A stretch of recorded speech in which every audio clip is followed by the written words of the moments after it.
So, guys, first of all, I just want to pull up this and congratulate all of you for an amazing – wait, you don't even know what I'm talking about because I didn't screen share.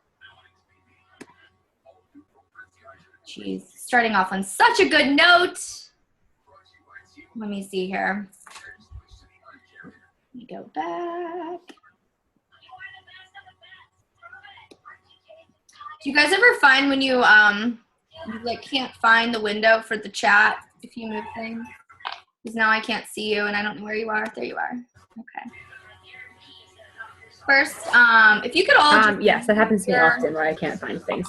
Yeah, I can never find the box here. If you mute your line on the bottom left-hand side, that way we don't get all the outside noise. And I'm gonna try one more time to share my screen.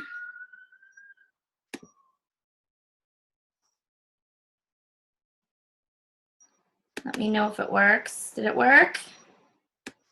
That's what I wanted you guys to see. I know you've already seen it, but I just wanted to kind of celebrate you all here. This was an amazing month for us. I am super, super excited. You guys killed it. So great job. We helped so many people.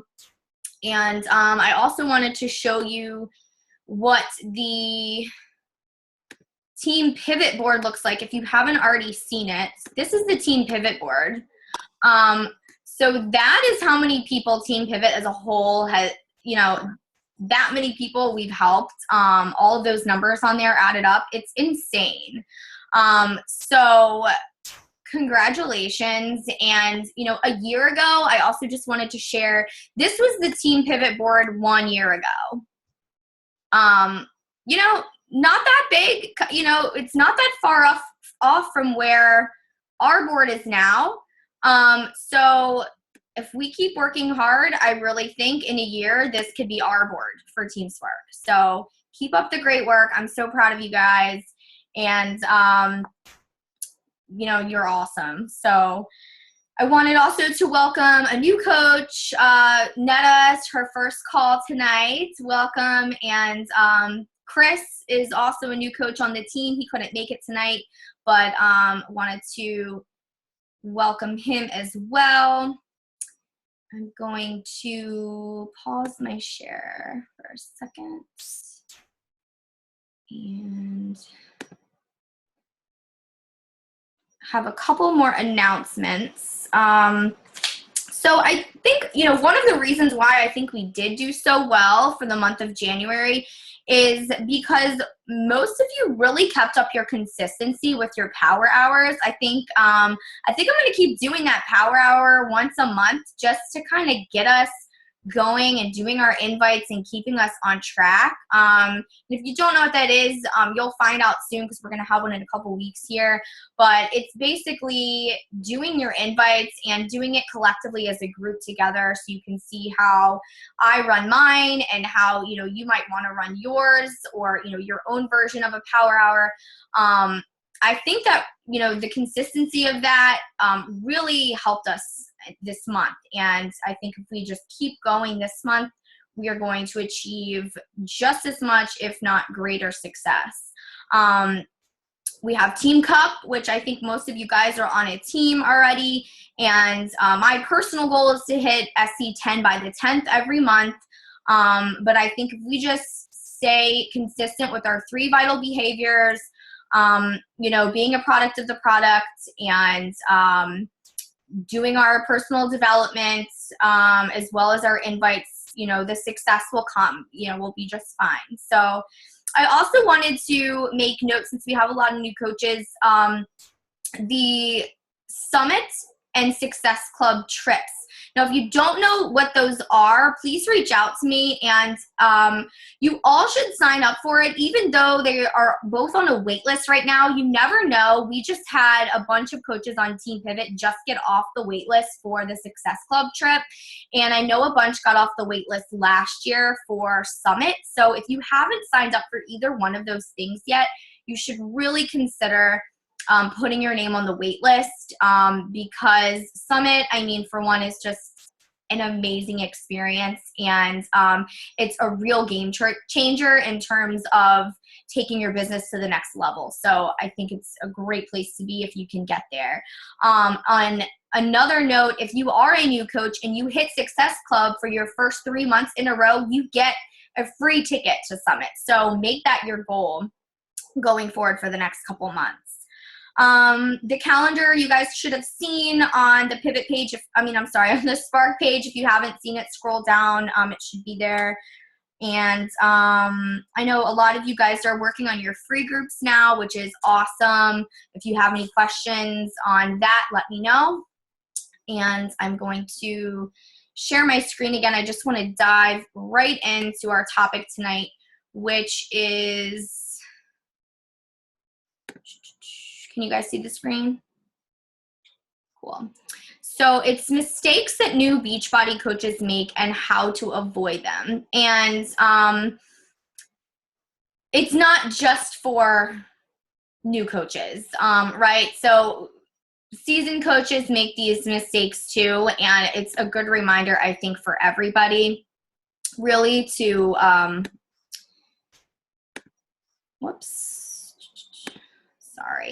trying to get this window out of here.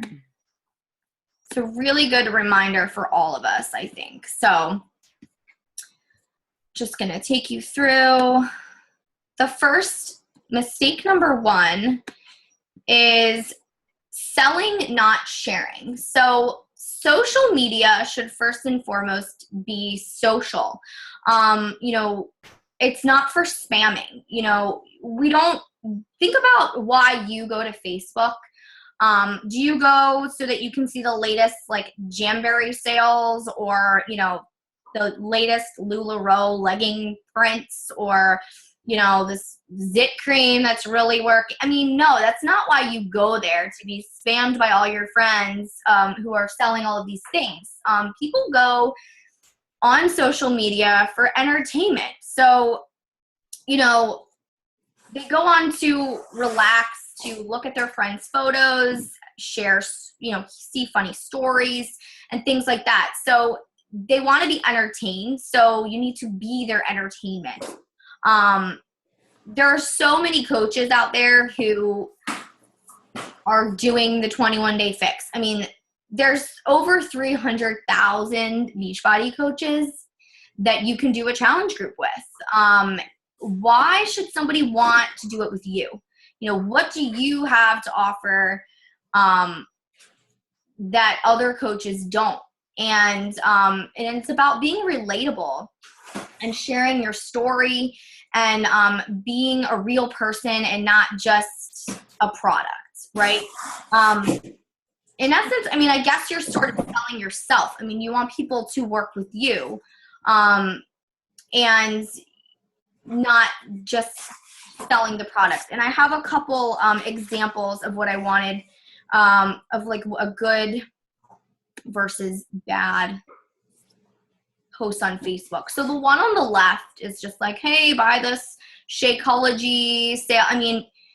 If you're just scrolling on your Facebook feed, are you going to stop and be like, oh yeah, I should totally get this for 10? It's just like a random shake, a bunch of like random colored containers. Like, you don't know what the heck you're looking at. But the one on the right, it just looks like somebody who's friendly, and you can tell like she's doing a workout sort of thing, and she looks fit and healthy and happy. So that's kind of more the angle you want to go for, rather than this first picture over here. Here's just another example. I have Katie up here, and she's doing her new challenge, and she has her baby with her, and it's just like, you know what, like, if I can do this, you can do it too. And it's just really motivating and encouraging, and she's smiling here.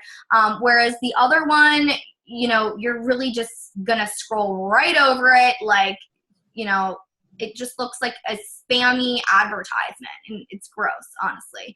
But, you know, Katie's is one that you're like, oh, what is she doing? You know, this looks like fun. She looks so happy. Like, I want to be like her. So that's kind of what you want to go for. And then here are some, here's Alicia.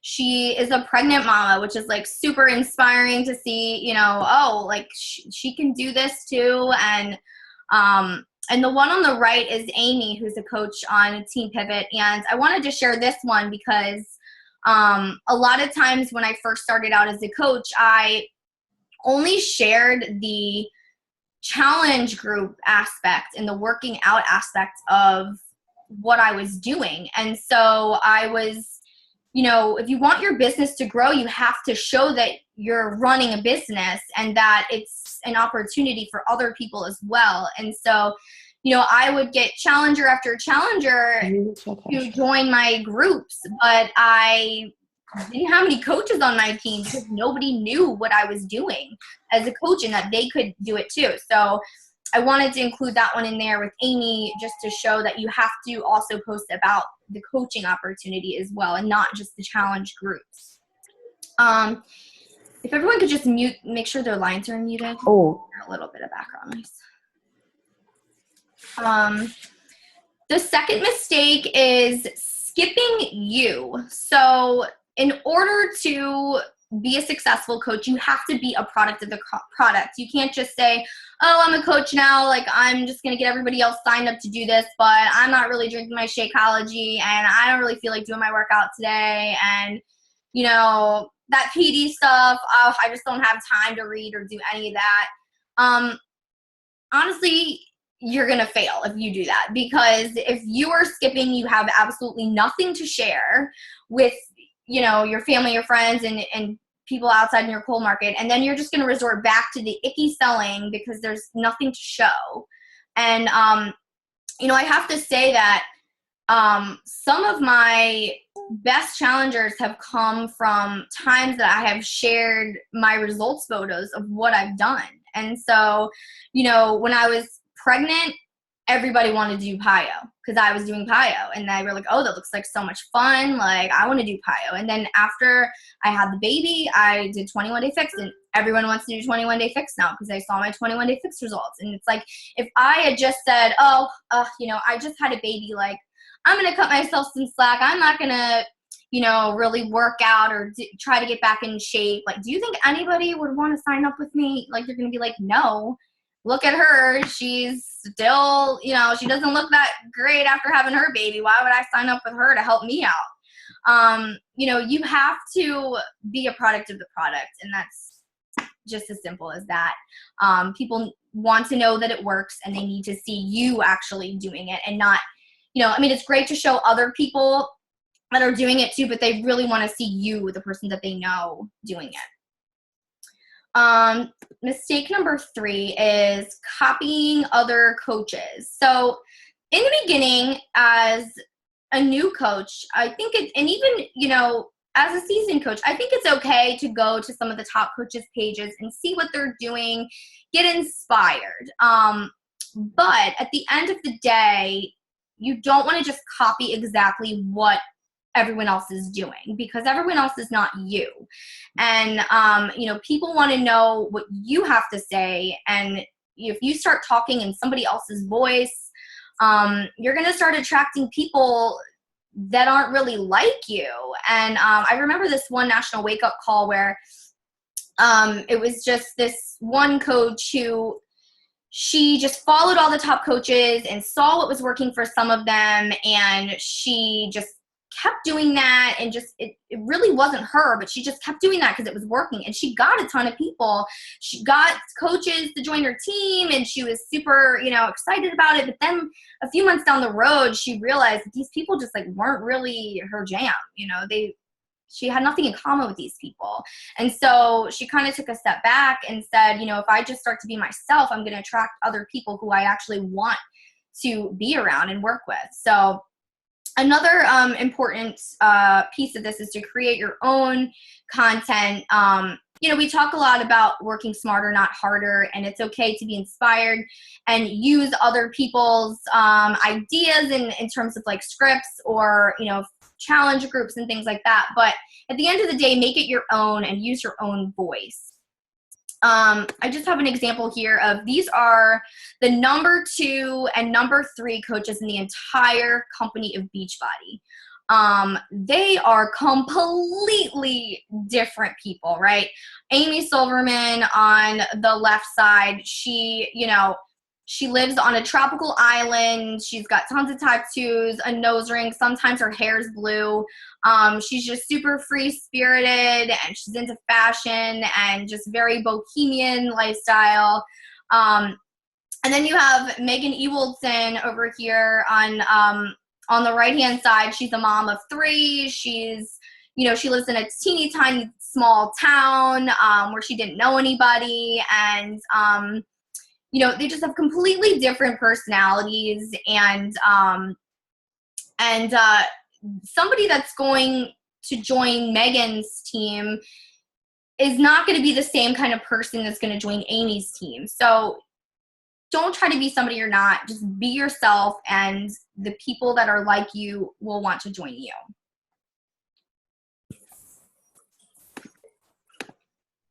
Okay. Mistake number 4 is trying to get people. You're not trying to get people to do a challenge group, and they're not doing you a favor by joining your challenge group. I actually think you are doing them a favor by inviting them to this amazing opportunity in the first place. I mean, you are just sharing what's working for you. You use these products, you drink the Shakeology, you're doing these workouts, and you have the proof that it works. And, I think that it's almost wrong to not share it with people, to give them the same opportunity that you have had. And, if you feel so amazing now, like, why shouldn't they? So, think of it like an invite to a party. So, let's say you have, okay. So, all right, my point here is don't get emotionally invested in the outcome of the invitation, because sometimes it can be scary to like put yourself out there and invite somebody to a party. But if you think about it, it doesn't matter if they say no.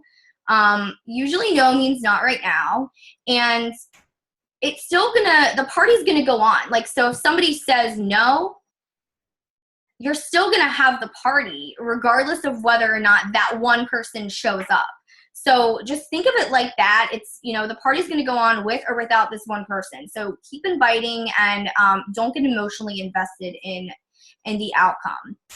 I know that, I hosted a lot of free groups in the beginning, and I felt like I put in a lot of work and time, and people weren't really joining my monthly challenges after that. And but it was funny because like 4 or 5, 6 months down the road, these people are coming back to me saying, oh, I'm ready now.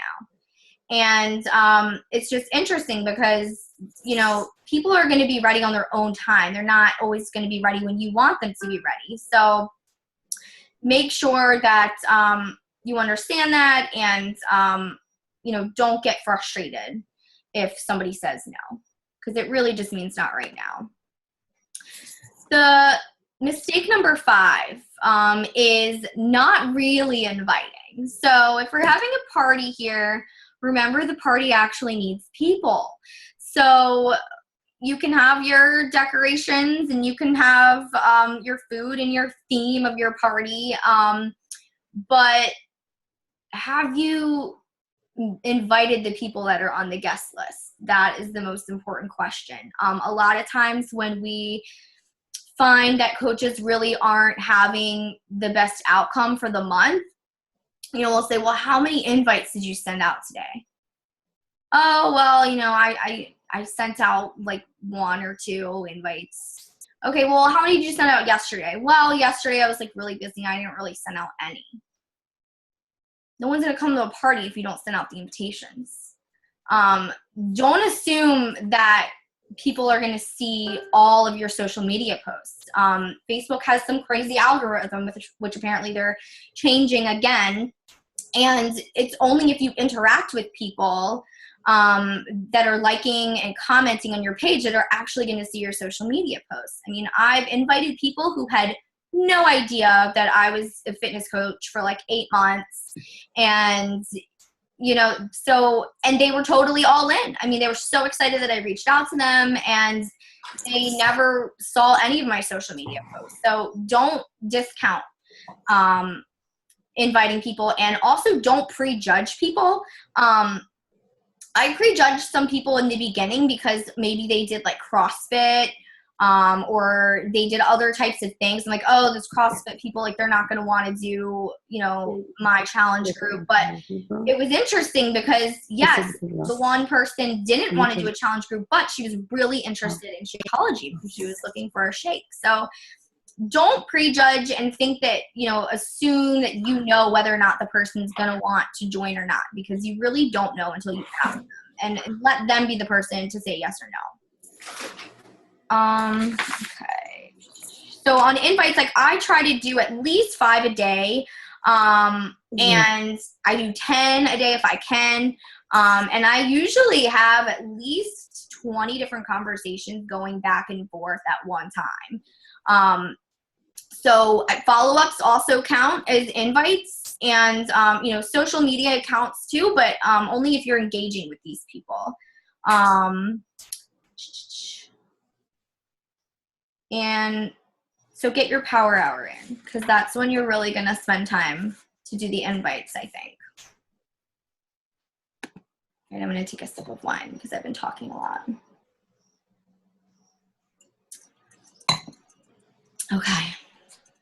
Are we on time here? Am I going too fast or too slow? Okay. Mistake number 6, we're like halfway done. Overthinking everything. So I know when you start as a new coach, and even as you get deeper into your business and new things come up, it can be very overwhelming. Your notifications are going crazy, which, by the way, you should just turn them off and stick to your business hours. But go back to the basics and just do the 3 vital behaviors and social media. Not everything has to be perfect. You shouldn't be spending an hour working in Canva on your Facebook group banner header. Okay, if it's your first time, fine. It's a learning curve, but you shouldn't be doing that every month.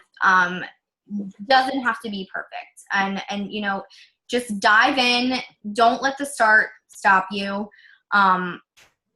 You got to just go for it. And it's okay to make mistakes. You're going to make mistakes. We all make mistakes, but we're going to learn from it. So don't let the start stop you.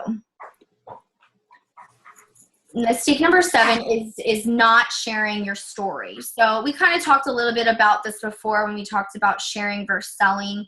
But there needs to be some sort of emotional component to many of your posts. It's okay to have that voyeuristic view sometimes where you're just like, hey, this is what I'm doing today. That's it.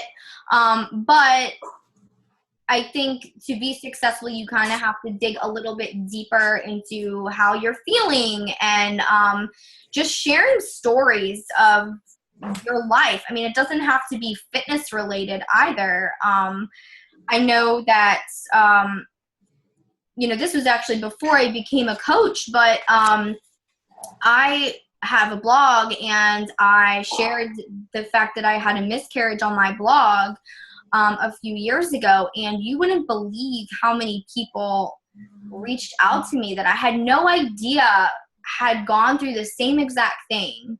And I connected with people on such a different level than I had before. And it was just because I shared something real about myself. And, I know there's coaches on Team Pivot who, they worked through eating disorders. And Alicia on Team Spark talked about the loss of her mom on her page. And, that stuff, it can be really, really hard to talk about.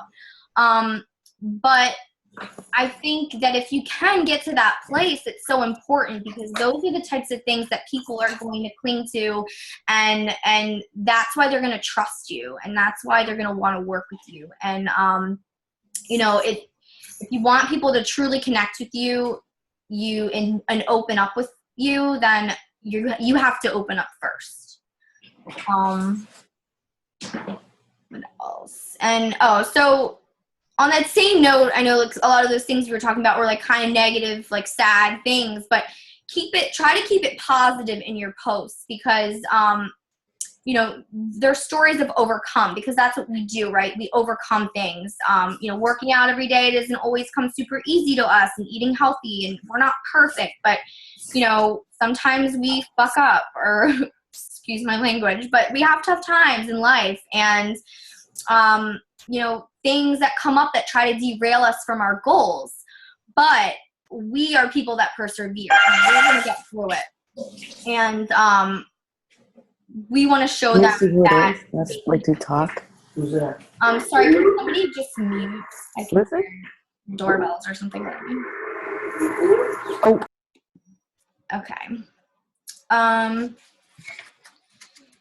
Number 8 is setting your expectations too low. So, first, don't focus on what you're not or compare your journey to someone else's.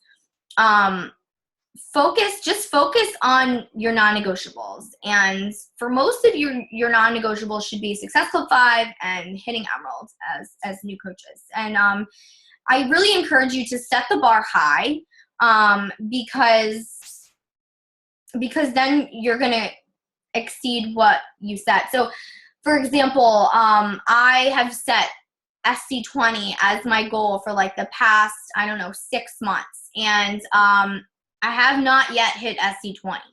But that doesn't mean I've failed. I've hit 18. I've hit 16. I've hit much higher than I would have if I had just said, I'm going to hit 10. Because if you say you're going to hit 10, then you're only going to hit 8, So aim higher than, be reasonable, but stretch a little bit. Stretch a little higher than you think. And you'd be really surprised at how far you can push yourself to go.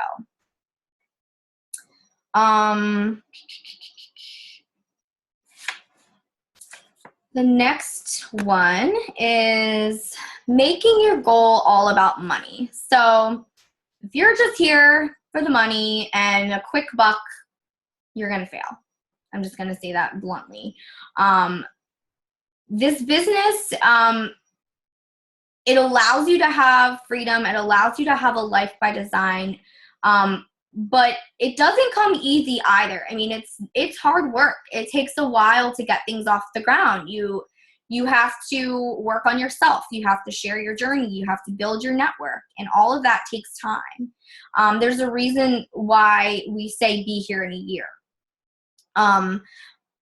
And also, if you only care about the money, eventually you will make money with this business if you stick it out long enough.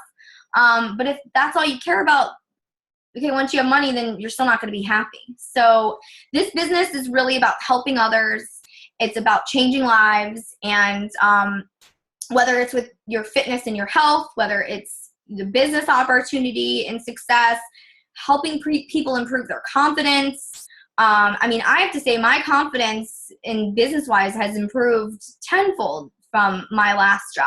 I felt like I had plateaued at my last job and there was nowhere for me to really go. And I had a lot of great qualities about myself, but I couldn't find a good position that really fit exactly what everything I could do. And, since becoming a coach, I just feel like my potential is limitless. It's just all up to me and I don't have to rely on other people to give me a raise or whatever else you have to worry about in the corporate world. I mean, what I create is exactly what I put into it every day is what I'm going to get out. It's about freedom. And, that should be your driver, is helping people, changing lives, bettering yourself. And if you focus on those things, eventually, your income is going to grow organically.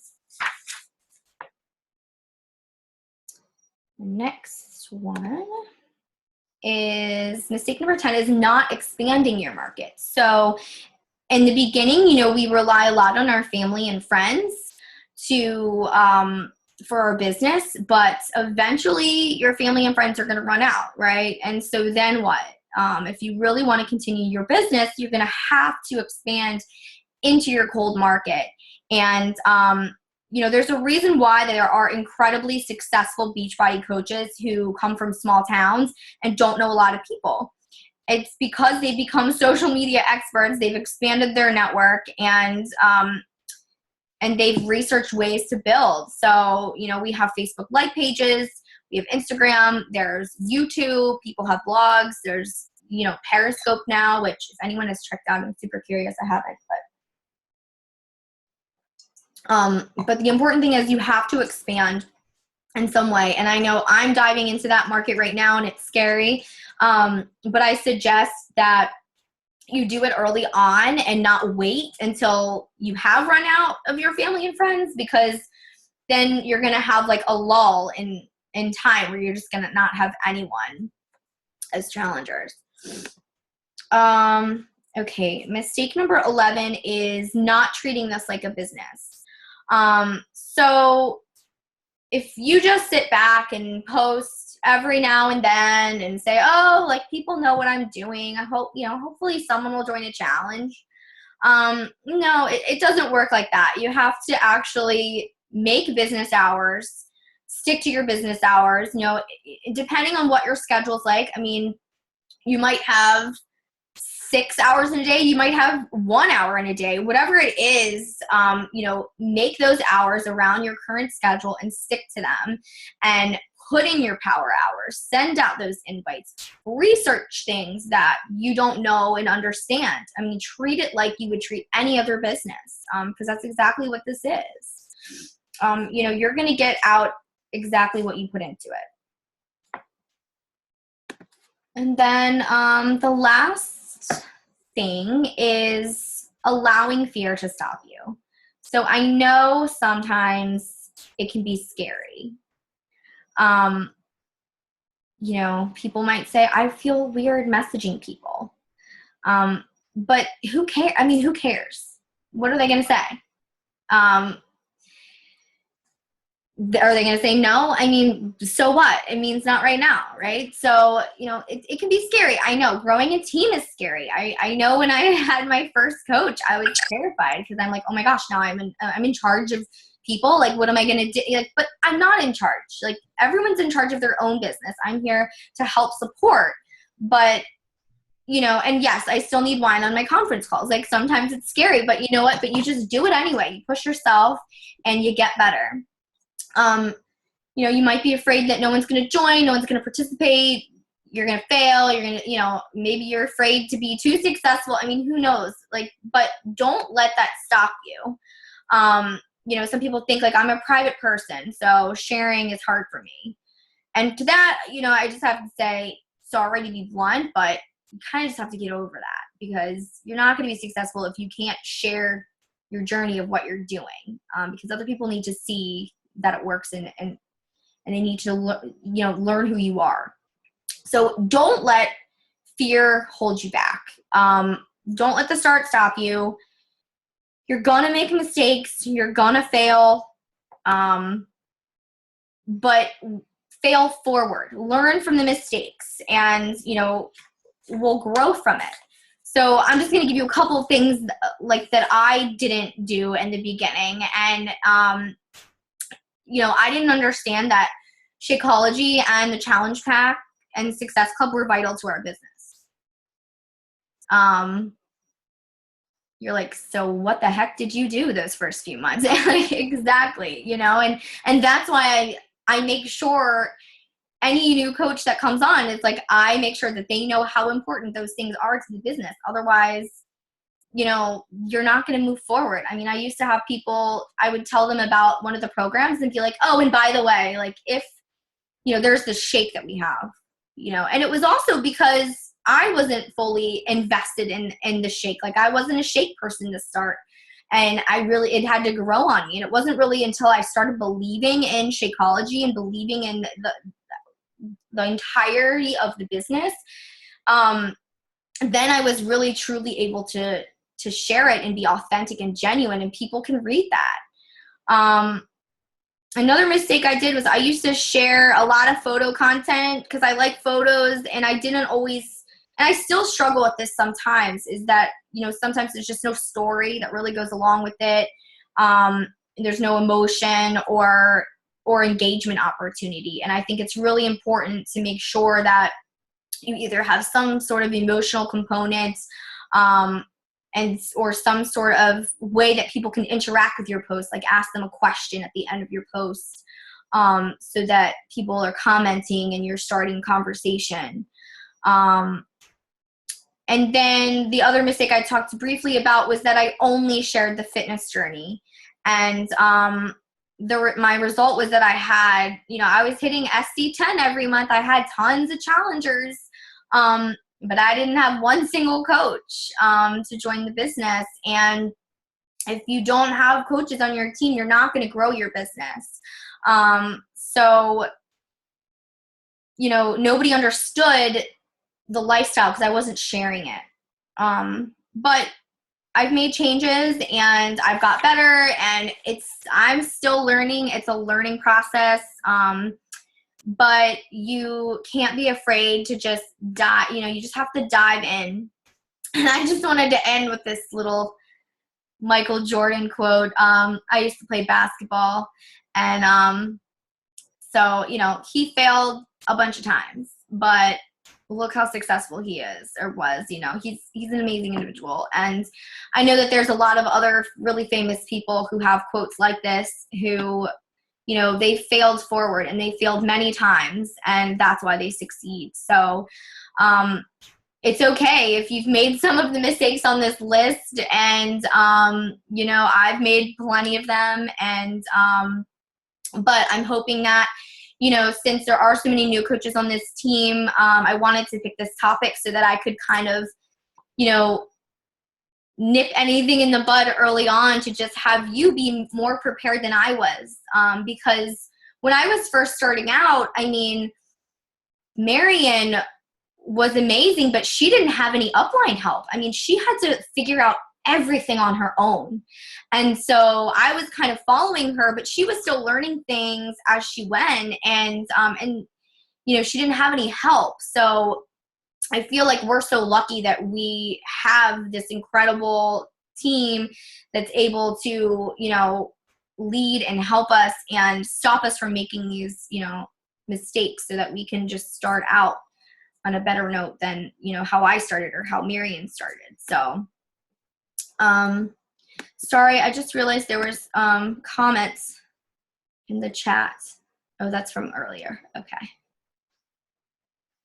So let's see. We have a few minutes left. If anybody has any questions that you wanted to ask, feel free to go ahead and unmute yourself, and you can ask. No? Okay. Well, if you think of anything, feel free to shoot me a message or post on the Team Spark wall. And I hope this was helpful. I know it's always, you know, it's even scary for me getting on these calls still, and, you know, hoping that I'm providing something of value to you guys. So I hope that, you know, you took something from this that you're able to apply to your business. And I'm really looking forward to an amazing month of February. You guys really, truly rocked it out for January. And I am just really, like, so hopeful for this year for us. I think it's going to be amazing. So keep up the great work, and have a good night, everyone. Bye. Thank you. You're welcome. Thanks for coming, everybody.